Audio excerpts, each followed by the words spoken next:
Det Emmentaler, vores face recognition ekspert. Den er så god til at finde ting. Er det noget, I kan, uden at det kan spores?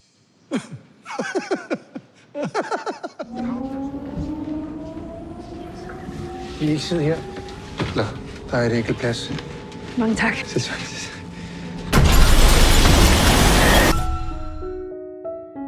Hello, welcome to our RecapPlus channel with me, Matthew. Today we will watch a recap movie called Riders of Justice, released in 2020. This is a spoiler content video. So please turn on the subtitle and let's start the story.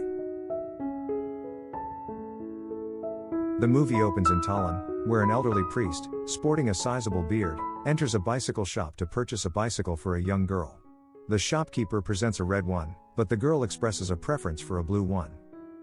The shopkeeper explains the unavailability of a blue bicycle at the moment, and the girl decides to wait for it, as the priest is planning to gift it to his niece for Christmas. Advising her to be patient, the priest mentions there's still time before Christmas. Upon leaving the shop, the shopkeeper makes a phone call. Next, a van pulls up at a train station, and a blue bicycle chained to a post is swiftly loaded into the van by men who cut the chain. The scene transitions to Afghanistan, introducing Markus, our main character, a military personnel on a mission. He calls his wife, Emma, inquiring about their daughter and learns that Mathilde's bicycle was stolen at the station. Emma expresses concern as her car won't start, and Markus informs her he won't be returning home for another 3 months. Unable to use the car, Emma decides to take Mathilde to school by train. The narrative then shifts to Otto and Lennart, who are presenting an algorithm to their superiors. The algorithm claims to predict future events based on past incidents. Otto argues that understanding the past allows us to forecast the future. Despite their efforts, the superiors find the algorithm useless and dismiss Otto and Lennart. Otto takes the train home, where he notices a bald man with an eagle tattoo on his face, raising suspicions. The man abruptly leaves the compartment after Otto observes him. Emma and Mathilde later board the same train, and due to crowding, Otto insists Emma takes his seat.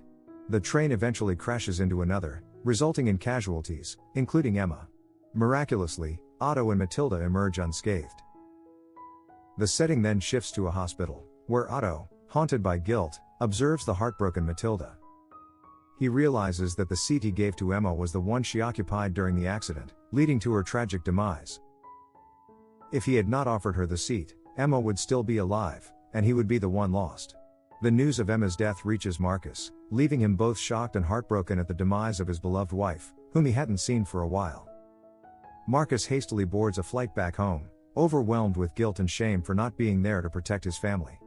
The realization that he couldn't safeguard her hits him hard, and the pain of her permanent absence weighs heavily on him. Upon arriving, Markus rushes to the hospital, where Mathilde embraces her grieving father. Seeking closure, Markus speaks to the nurse, expressing his desire to see his wife one last time. Despite the nurse's warning about the condition of Emma's body after the accident, Markus insists on bidding a final farewell. The sight of his wife leaves him utterly shattered. Meanwhile, Otto returns home and turns on the TV, discovering that 11 people died in the train accident, including the man with the eagle tattoo, revealed to be Johan, a former bike gang member planning to testify against his gang and their leader, Kurt Olsen. Otto, connecting the dots, heads to the police station with crucial information. He asserts that the train accident was not an accident at all but a well-planned move, citing the deaths of Johan and his lawyer within 13 days of planning to testify.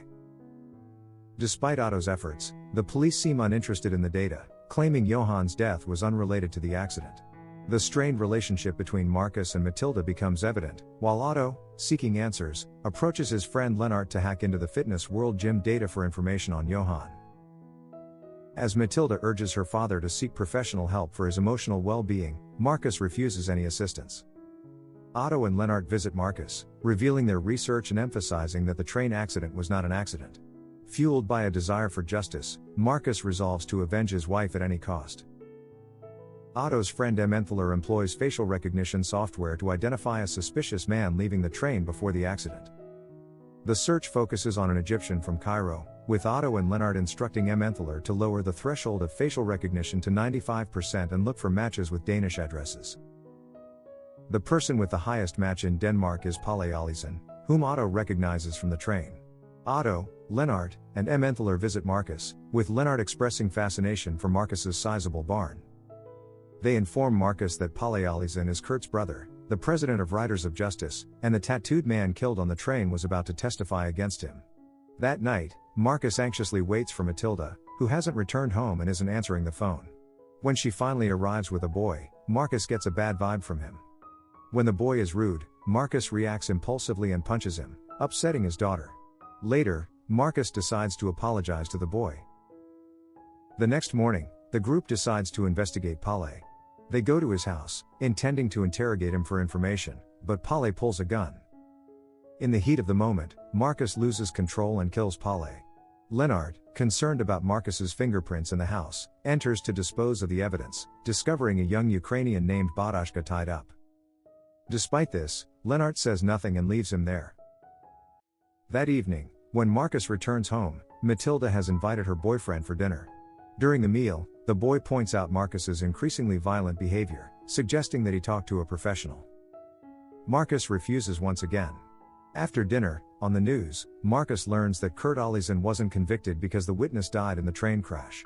Kurt expresses sorrow but celebrates his bail. Markus gathers Otto, Lennart, and Emmentaler in the barn, instructing them to gather information about Riders of Justice. He plans to avenge his wife, with Otto insisting they won't resort to killing. Markus emphasizes the need for information, assuring he'll handle the rest.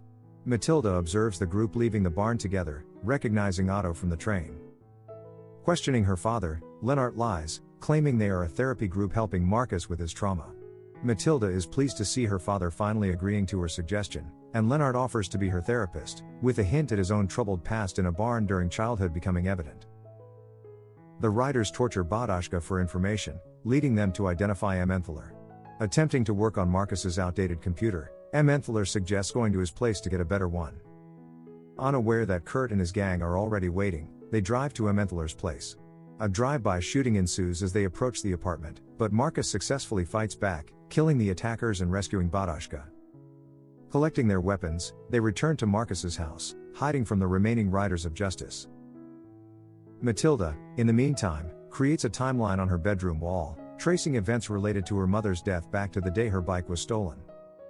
Emmentaler hacks into the gangsters' phones, discovering that Kurt is having a meeting at a restaurant. Markus, Otto, Lennart, and Emmentaler drive there, and Markus manages to kill Kurt and his 3 accomplices. Otto notices Mathilde's timeline and explains the complexity of events leading to the crash, emphasizing the futility of pinpointing a single reason. Badashka clarifies to Lennart that Pale wasn't on the crash train as they were together out of the country. Otto and Lennart had convinced Emmentaler to accept a less accurate facial recognition result, and the suspicious man was an innocent Egyptian tourist resembling Pale, rendering their crusade against the Riders of Justice based on a coincidence. Markus, overwhelmed by anger and frustration, breaks down, shedding tears and revealing his vulnerability. The remaining riders, using information from social media posts, attack Markus's house, taking Mathilde hostage and disarming Markus. Utilizing the weapon training Markus had given them, Otto, Lennart, and Emmentaler ambush and kill the riders, saving Markus and Mathilde. The movie then flashes forward to Christmas, where the group gathers to celebrate and exchange presents. Markus and Mathilde have reconciled, and Mathilde's Christmas gift is a new red bicycle. Simultaneously, at another house, the niece from the opening scene receives Mathilde's blue bicycle as her Christmas gift from the priest. It all comes full circle, showcasing that the events unfolded because a girl wanted a blue bicycle.